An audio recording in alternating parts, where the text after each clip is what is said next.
இப்போ இதுலேருந்து என்ன தெரியுது அப்படின்னா, இந்த நரேட்டிவ் பார்த்தீங்கன்னா சேம் ஸ்கிரிப்ட் இன்னைக்கு வந்து முரசொலியில் வந்திருக்க விஷயமும், இதுக்கு முன்னாடி திமுகவை ஆதரவு சப்போர்ட் பண்ணுற ஊடகங்களும் இருக்கட்டும் சரி, திமுக சப்போர்ட் பண்ணுற நபர்கள் இருக்கட்டும் சரி, அவங்க பேசின விஷயங்களும் ஒரே மாதிரி சேம் டிட்டோவாக இருக்குது. இப்போ வந்து பத்திரிகையில் வர்றது பார்த்தீங்கன்னா ஒரு உண்மைத்தன்மையாக வரணும், பர்சனல் வெஞ்சன்ஸ் வச்சுக்கிட்டு பண்ண மாதிரியே தான் தோணுது. ஏன்னா எதிர்க்கட்சி தலைவர் எடப்பாடி பழனிசாமி இருக்கட்டும் சரி, முன்னாடி இருந்த அதிமுக தலைவர்களாக இருக்கட்டும் சரி, இவங்க எல்லாருமே முரசொலி எப்படிப்பட்ட விமர்சிச்சுன்னு சொல்லி எல்லாருமே தெரியும். இதில் இன்னொரு விஷயம் அவங்க சொல்லி குறிப்பிட்டு சொல்கிறாங்க என்னன்னா, லைட்டை ஆஃப் பண்ணி ஆன் பண்ணி விளையாடும் ஒரு சேடிஸ்ட் மனிதன் அப்படின்னு சொல்லிட்டு, அதே மாதிரி பாட்டு பாடி சந்தோஷப்படுற மாதிரி அந்த கொடூர கொலைகாரன் அப்படிங்கிற மாதிரி, கொடூர வில்லன் அப்படிங்கிற மாதிரியும் குறிப்பிட்டிருந்தாங்க. அதே போல கரூர் வந்துட்டாரு விஜய், கரூர் வந்துட்டு சாவூர் வரைக்கும் வெயிட் பண்ணிட்டு இருக்காரு, சாவூர் வரைக்கும் வெயிட் பண்ணிட்டு இருக்காரு, அதனாலதான் அவர் வந்து வெளியிலே வரல அப்படிங்கிற ஒரு விமர்சனத்தையும் இதுல வச்சிருக்காங்க. இன்னொரு முக்கியமான ஒரு விஷயம் சொல்லியிருக்காங்க, இந்த சிபிஐ வழக்கை பொறுத்த வரைக்கும் நிறைய ஃப்ராடுத்தனங்கள்லாம் நடந்திருக்கு, அதனால வந்து இது தமிழக ஃப்ராடுகள் கட்சி அப்படிங்கிற விமர்சனம் வைக்கிறாங்க. அப்போ திமுகங்கிறது வந்து திராவிட முன்னேற்ற கழகம் பதிலாக திருடர்கள் முன்னேற்ற கழகம் சொல்லலாம் தானே?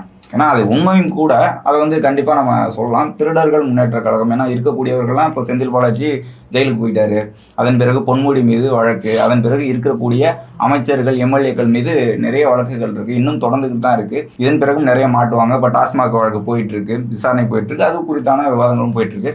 அப்போது திமுக வந்து திராவிடர் முன்னேற்ற கழகம் அப்படிங்கிறத தாண்டி திருடர்கள் முன்னேற்ற கழகம் அப்படிங்கிற ஒரு குற்றச்சாட்டையும் நம்ம வைக்கலாம் தான். ஏன்னா அந்த அளவுக்கு தான் வைக்கிறாங்க. இப்போ இன்னொரு விஷயம் குறிப்பிட்ட இதே இடத்துல சொல்லிடுறேன், விஜய் அவர்களை கொலைகாரன், விஜய் கொலைகாரன் அப்படின்னு சொல்லக்கூடிய இடத்துல நாங்கள் இங்கே இருக்கக்கூடிய முதலமைச்சரையோ துணை முதலமைச்சரையோ அல்லது அமைச்சர்களையோ அங்கே கரூரில் இருக்கக்கூடிய எம்எல்ஏவையோ யாரையோ குறிப்பிட்டு நீங்கள் யார் தீர்ப்பு எழுதுறதுக்கு? முரசொலி வந்து தீர்ப்பு எழுதுமா?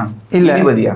முரசொலின்ற ஒரு பத்திரிக்கை நீதிமன்றம் கிடையாது, உச்சநீதிமன்ற நீதிபதி கிடையாது, அது ஒரு சாதாரண பத்திரிகை. இந்த பத்திரிகையில் வந்து ஒரு கட்சி தலைவர் கொலைகாரன்னு சொல்லிட்டு எப்படி இதில் சொல்லலாம்? இதுவே ஒரு நீதிமன்ற அவமதிப்பு. இது ஏன்னா உச்ச நீதிமன்றத்தில் இந்த வழக்கு இருக்கு, இதுக்கான விசாரணை நடந்துட்டு இருக்கு.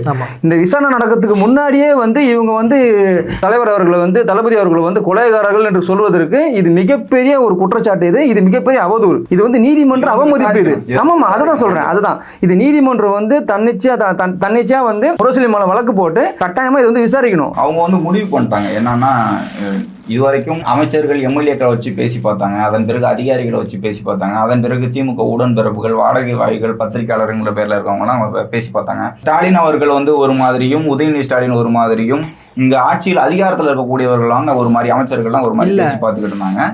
இப்போ நேரடியா வந்து பத்திரிகையை வைத்து இந்த கருத்தெல்லாம் சொல்லிட்டு தான் இருக்காங்க, உடன்பிறப்புகள் சொல்லிக்கிட்டு தானே.